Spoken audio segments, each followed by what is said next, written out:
So going back to this thing, this next one just blew me away. But go anyway. Ian, call Carmen Gill up. Call Tom Dillingham up. Pastor Tom Dillingham up. Talk to Frank Sullivan. They all know I never made the statement that your grandfather did do this. I made a statement that everything points to, number one, your mother was sexually molested as a child, or a late child, early teen, somewhere in there. And number two, everything points towards your grandfather. Or tell me. Ricky, tell me. Please tell me something different than what all the pastors have said. Carmen Gill. Tell me different than the 3 psychiatrists have said.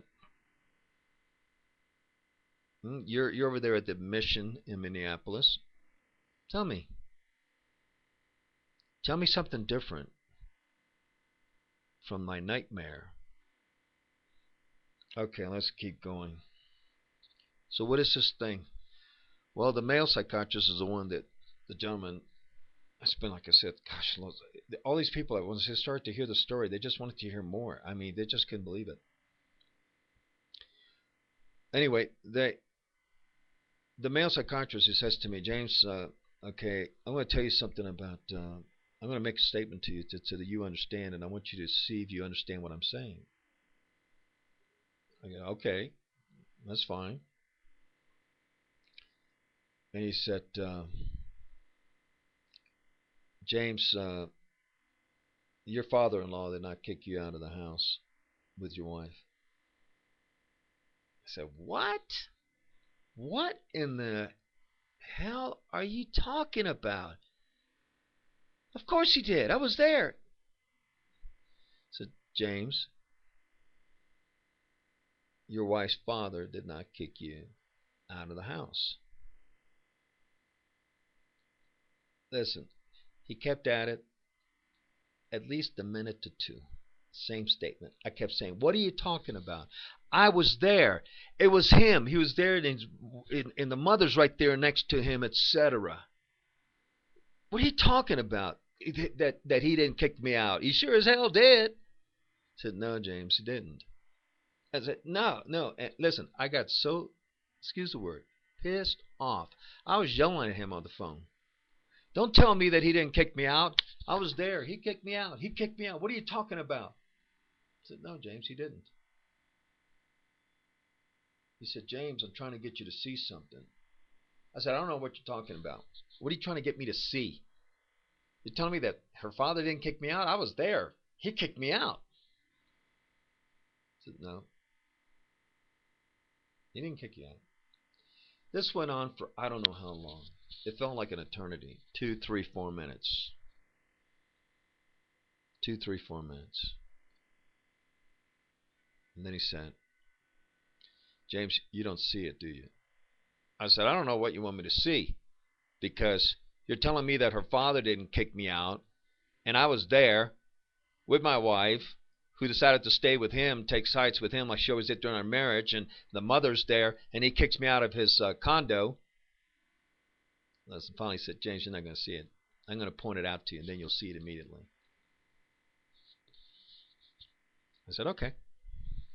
He said, James, let me tell you this. A father, a real father to a daughter would never, ever, especially being supposedly Christian, ever have done what he did. He would have said to his daughter, you go with your husband. You can have the house, or you can't have the house, but you go with your husband and you all make this work. So, something like that. That's a father. That man who kicked you out was not her father. It was your wife's lover. Whoa! Did you hear what I just said? Whoa! Said that was your wife's lover kicking you out, getting you out of his girlfriend, mistress, lover's life so that he could have her all for him. Not necessarily sexual at this time in life, being his age, but so that you can't touch her. You can't have her. Wow. Wow. All came together. I started seeing the whole 14 years of marriage, and now you're starting to see things differently. You're starting to see why it was that, who it was. It wasn't her father when we came to Tulsa that kicked me out of the house with Mighty Soul. It was the lover who couldn't handle that I was in the next room right there at 1837 East 17th Place, that I was there with his, I don't know, mistress. I don't know how sick mind looks at that. Wow. Eileen, you know exactly what I'm talking about. I do believe that. You can try to keep the family secret, Eileen, but it just everything. There's no malice here. There's no nothing. There's truth. That's why when Mighty Soul is saying, you're just saying this to hurt my father. No. Let me tell you something. My heart in this arena is clean before Yeshua and Jehovah. All this stuff here has nothing to do with trying to intentionally hurt your father in any way, shape, or form. It's about truth. Truth. Wow. Blew me away. I mean, frickin' blew me away. I'm like, wow. Even today when I think about it, it's like, wow. Now I understand the whole thing, going all the way one. It wasn't the father who was always attacking me. It wasn't everything. It was the lover who's trying to destroy the marriage so he can have his lover, forced lover, at one time, possibly, for himself alone. Wow. I'm blown away. I am freaking blown away. I never saw it that way. They saw it. They're trained in this. They're psychiatrists, and these were psychiatrists and all that specialized in relation to women and that had been sexually molested. Wow. Well, naturally, he was the first one when I went through everything, and he said this, that, yeah, your wife, it looks, got all the symptoms, got all this, etc. Just like the psychologist, everything, every symptom.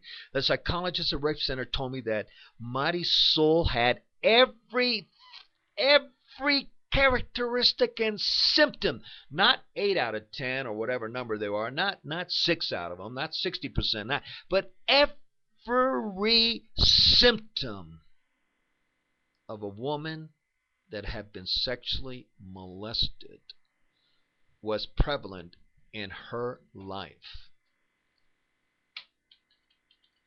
Wow. Unbelievable. Unbelievable.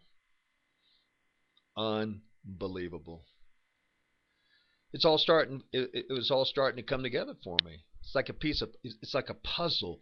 And during 14 years of marriage, it was all a puzzle. Pieces here, there, whatever. And you don't know what's going on. You don't understand why your wife can't touch you. You can't understand why your wife doesn't let you touch you. You can't understand why your wife doesn't even like to hold hands. Can't understand why your wife can't even be kissed passionately into passion, which is natural, which is made by Yeshua. So that's a natural part of foreplay, etc., in order to then go into to the sexual intimacy. None of that. It all started to then come forward as to why it was that after my wife only wanted two minutes of sex, of even that 3 minutes. Man, to go past that was absolute a miracle from the heavens above. The earth shook, the moon. Wow, unbelievable. Well, we're getting ready to go into the next. So I'm going to continue because this has got to roll to the end. The flow's got to be there. Wow, unbelievable.